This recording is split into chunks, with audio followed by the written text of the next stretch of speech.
The WWE is notorious for telling stories for weeks at a time until they eventually just forget about it and let those stories fall into the abyss, having never be heard from again. See my previous video for that list. But in today's video, we're going to talk about current storylines that are in the back burner, hopefully, and can still be told with a satisfying conclusion. And we expect those from you in 2026 WWE. Hey, since you're here, might as well subscribe, right? The first thing that comes into my mind when I think of stories that don't have a satisfying conclusion yet, but can easily be revisited, is who attacked Jacob Fatu. Last we saw Jacob Fatu, there was supposed to be a one-on-one match between him and Drew McIntyre to determine the number one contender for Cody Rhodes' undisputed championship. Before that match, Jacob Fatu was attacked in the back. There was some scaffolding that was thrown on him. I don't know why he didn't just say who attacked him, because he was still awake and stuff, but whatever. Drew McIntyre then comes to the ring. He's like, I don't have an opponent, so I guess I win by default. And then Nick Aldis accuses him of attacking Jacob Fatu. Drew McIntyre says, that wasn't me, man. I know you're going to throw the blame on me, but I'm telling you that I had absolutely nothing to do with that. And I believe him. I believe that Drew McIntyre is a lot of things, but he is not a liar. So I fully expect that whenever Jacob Fatu comes back from this real life injury that he's nursing right now, because that's why he was written off TV, he's working through an injury currently, an undisclosed injury. So whether it's next week, whether it's 6 months from now, whether it's in December, I fully expect that WWE runs a whodunit storyline for Jacob Fatu, where he returns and he is out to get whoever it was that attacked him. He should know. I mean, he was there, and even if he doesn't know, the story should still be revisited of him trying to find out who that was. Going after Drew, and Drew being like, it wasn't me, it wasn't me, it wasn't me. And eventually showing it to be maybe a heelish Randy Orton. Maybe this is the Cody heel turn that we all wanted, right? But regardless of who it is, we need an answer whenever Jacob Fatu comes back. It could even be someone new. Who cares? Maybe this is how they introduced Chris Jericho. I don't care. But we need an answer to that question of who attacked Jacob Fatu. Speaking of Cody Rhodes and Randy Orton, for weeks we saw the way that Randy Orton was looking at Cody Rhodes' title. They were partnering up on some tag team matches together, and in the backstage segments as they were chatting, and sometimes in the ring when they were posing after their win, we saw the way Randy just from the corner of his eye just looked at that title as Cody Rhodes pulled it over his head. It was hard to get there at the time because they're both baby faces, but I don't care if it's babyface versus babyface. I don't care if Randy Orton turns heel and attacks Cody Rhodes. I don't care if Cody Rhodes attacks heel and it's Randy Orton trying to protect the business. We need a multi-match program between Cody Rhodes and Randy Orton, hopefully cultivating in a large main event at WrestleMania, right? This storyline, the history that they have with each other, right? This big brother, little brother relationship that they have deserves a main event at WrestleMania. And I really, really hope that WWE can revisit this and give us what we want at WrestleMania. Am I holding my breath on this? No, because it's WWE and they love to just ignore the fact that that happened, right? But Randy Orton is not going to be a forever babyface. That's just not who he is. So if nothing else, whenever Randy Orton turns heel, I hope he attacks Cody Rhodes and we get that match that we all so desperately want. Speaking of matches that we never got, Carmelo Hayes and The Miz used to be a tag team. They used to be Melo Don't Miz. And then The Miz attacked Carmelo Hayes. And then Carmelo Hayes attacked The Miz. And then The Miz attacked Carmelo Hayes again. And then we forgot about this. There was no follow-up to this. There was never a match. They attacked each other a couple times. Now Carmelo Hayes is the U.S. champion, and The Miz is feuding against Joe Hendry. But we've completely forgotten that Melo Don't Miz used to be a thing, and they're no longer a thing. And even though they've attacked each other, there was never a satisfying conclusion to this rivalry, to this fallout. And honestly, out of every single thing that I have on this list for today's video, this is the one that I feel the least positive about getting from WWE. This is the one I feel the least confident. That's the word I'm looking for. This is the one I feel the least confident about WWE eventually paying it off. There's still mention of this, right? I feel like the last couple of weeks, whenever The Miz has asked for a match, whether it be against Joe Henry, whether it be against John Cena, Nick Aldis makes mention of, oh, I'm sure you're here to talk about Carmelo Hayes. And The Miz is like, yes, but not right now. So I feel like they're keeping it on the back burner, hopefully for a reason. Hopefully this is them being like, don't forget about the storyline because I promise you we're getting back to it. And they absolutely need to get back to it. I don't care if it's a one match thing. I don't care if it's 3 matches. I don't care if it's on a random Smackdown or on WrestleMania. But we need a match between these two guys because that's what happens when tag teams break up. And that's what happens when people started attacking each other before matches and backstage. They have a match against each other to kind of put an end to that feud, right? To kind of bookend that feud. And we absolutely need this from The Miz and Carmelo Hayes. And of course, Carmelo Hayes needs to win. There's zero reason why The Miz needs to win. But they need to have a match to actually put an end to this feud. And that's it.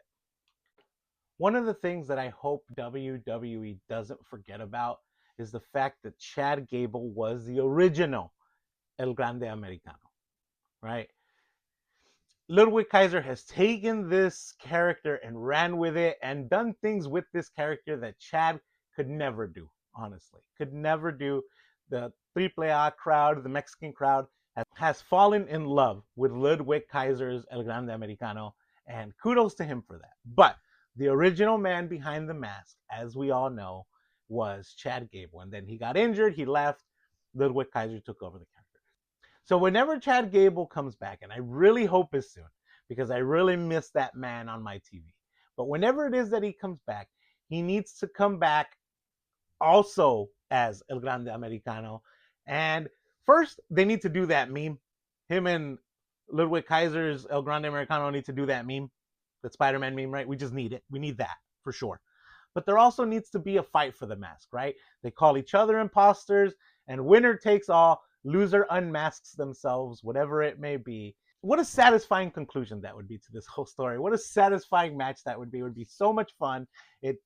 Again, it needs to be at WrestleMania. I've done several videos where I'm booking WrestleMania, and this is one of the matches that always makes that video, because El Grande Americano versus El Grande Americano needs to happen. It needs to happen at WrestleMania. The loser needs to be unmasked. And honestly, as much as I love him, I think Chad Gable needs to lose that match because the only true El Grande Americano is Ludwig Kaiser. Sorry to tell you, Chad. All right, this next one is no one's fault. But just as Naomi became the women's champion, the WWE Women's World Champion, I think that's what it's called. But just as she became world champion, a few weeks went by, and then we learned that she was pregnant and she needed to vacate the title. So kudos to her. Real life is way more important than wrestling, so I hope she's doing great. But if she does decide to come back, and again, don't blame her if she doesn't want to come back. You do what you got to do, Naomi. But if she ever does decide to come back, she needs to go after this title again. She needs to go on a rampage being like, I never lost this title. I had to vacate this title because of my pregnancy, and I am back to reclaim this title, right? When Liv Morgan got hurt and had to vacate the title, now she came back and it's like, oh, okay, I'm just waiting here in the back. Instead of saying, hey, I never lost that title, so I have a right to go after this title. I have a right to have a match to try to win my title back. That is how Liv Morgan should have come back, because she never lost her title. So whenever Naomi comes back from maternity leave, if she ever does come back again, she better come back guns a-blazing, ready to challenge whoever it is that's holding that title and ready to win it back. Naomi was just coming into her own when she had to take this leave, and I was excited to what she was going to do with her new character as a champion. So I really hope when she comes back as a heel and she challenges whoever's holding that title for her title, and I hope she wins it back immediately. But maybe WWE would just forget she was ever champion and she's back in the mid card or back in the tag team scene. Because that's how WWE rolls. And finally, we cannot forget that Sheamus is an IC title win away from being a Grand Slam champion. He was feuding for the Intercontinental Championship for a while versus Dominic Mysterio. When Bronson Reed held it, he was feuding against Bronson Reed. He was feuding for number one contendership against Rusev. I think they had a match for number one contendership. I don't know. But he, in 2025 and 2024, he had multiple matches, multiple multi-man matches. I think he was in that ladder match for the IC title as well, where we all hoped and expected that he would win the IC title and become a Grand Slam champion. So we cannot forget about this. Sheamus needs to win an Intercontinental Championship in 2025. The man is not getting younger. The man is he's by all means he's not old, but he is not a young man, and he needs this win. He deserves this win because you never know. You never know what could happen. So let's just get it out of the way now instead of pushing this down the road, instead of kicking the can down the road and hoping that as time goes on, eventually he wins it. We need him to get this win now because he absolutely deserves it. He is a first ballot Hall of Famer. This guy, I know he's not in the main event scene anymore, but this guy absolutely is a first ballot Hall of Famer. He makes anyone who steps into the ring with him look good. His matches are so fun to watch. Go watch that Gunther versus Sheamus match. Jesus Christ, what an amazing match those guys had. So, Sheamus needs to win an Intercontinental Championship in 2025.